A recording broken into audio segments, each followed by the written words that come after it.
Welcome in. Once you hear that door close behind me, it's Closet Confessions, the 17th installment. I want to thank everybody up to this point, since I have made it friends only exclusive for them to join in and listen. Like I said, I wouldn't just bring up any of these topics or the subject if it was something that I couldn't relate to. I might come back to that subject because depression has got a lot of different things connected. But I want to talk about my friend that I've known since second grade. He was my cousin's best friend because they lived across the alley, across from each other, over there between 22nd and 23rd in Greenfield. My cousin, he lived right across the alley that was on 23rd, and my homeboy Rudy lived over here on 22nd and Greenfield, right across from the alley. The alley is like well known, but since this childhood friend that I grown up with, I've never considered myself a role model or anything else. But up to that point, I've saw him go through different phases of life, and he saw me, and he kind of reflected off of me. And there was a lot of shit that happened to him before his life was taken. A lot of people, and I've been there before. I've chased after death, even just not even caring about the consequences. But dealing with him,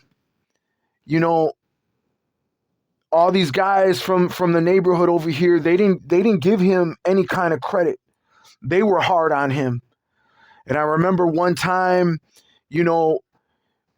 he lived in the rivals area where he lived, where I was describing. He was a target no matter what.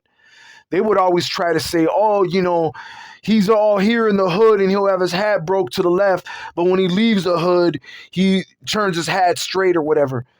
I mean, what would you do? We're going to go full-fledged gangbanging into a rival's area and start up some shit. You got to be starting up some shit unless you're strapped. For myself, when I went up there with him, I was strapped and I got him to his house. But later on, what happened to him, these dudes that were rivals see him on his porch and they beat him down on his porch. They fucking beat him down with fucking bicycle chains. Trigger warning for anybody that's coming in that ain't relating, that's underage. This is an adult exclusive what I'm talking about relating to death in the street. Maybe it's a life lesson. Don't ever come into this life. Don't ever portray that you're about this life unless you fucking lived it. And back to the subject at hand, my friend, I'll probably continue a 2-part series about death and about my friend Rudy and a little bit about my friends that lost their life behind this lifestyle. Now, because they gave him such a hard time and they didn't let him in, and I was vouching for him. I was vouched for coming in. But he went and he joined up with the Chicago Nation. And since then, he was representing that up here in Milwaukee. And along the way, he had developed a lot of times. I remember a lot of different times he would go chase after death. There was drama popping off. He'd go and run up with his clique of friends and his boys and go, try to handle some shit or be in shootouts with these MPs. The thing is that you chase after this life. You chase after this, even just like my younger cousin. He was 16 years old and he belonged to a neighborhood that was off of, I'm not going to name any gangs here. But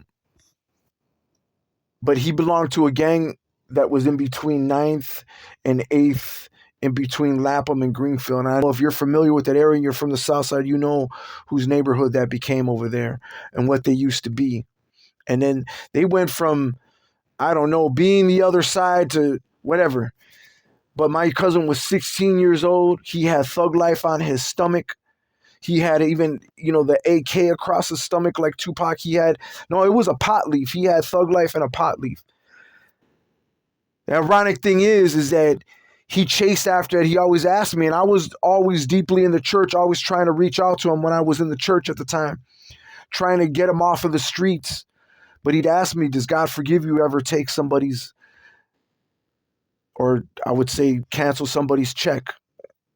I can't, I got to speak in code. But he got up to that point where he had beef and he had drama, and they busted in on him and shot him with a buckshot right in his ribs, right on the side of his lungs. And he only had, what I heard the stories, he only had like 15 minutes to live.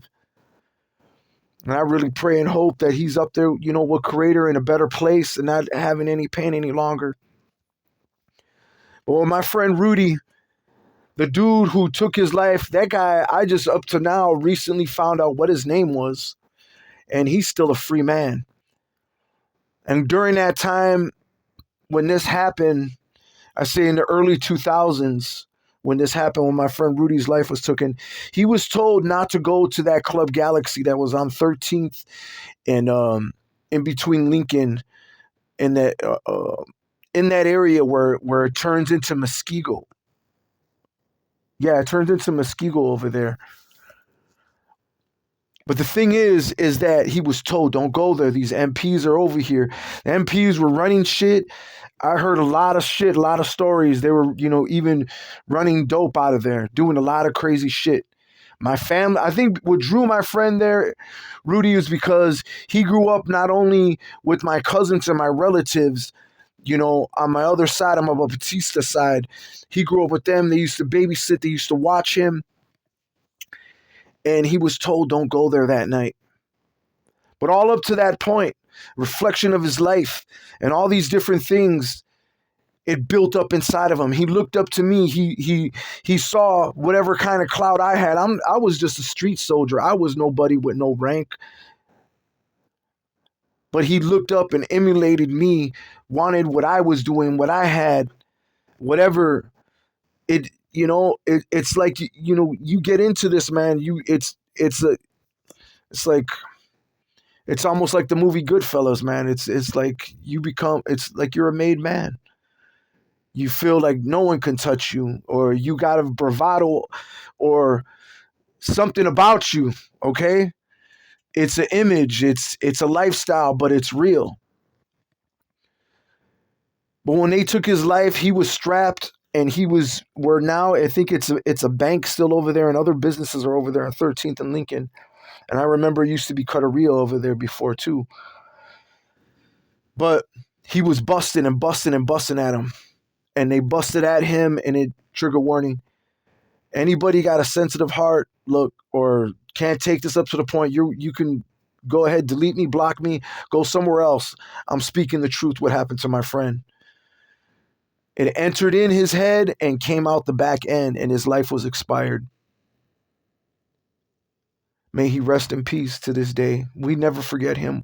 We always go to where he's buried in a cemetery off of 6th in Oklahoma over there, and where he's in the wall, not on the ground. And I got a lot of relatives there that are buried there.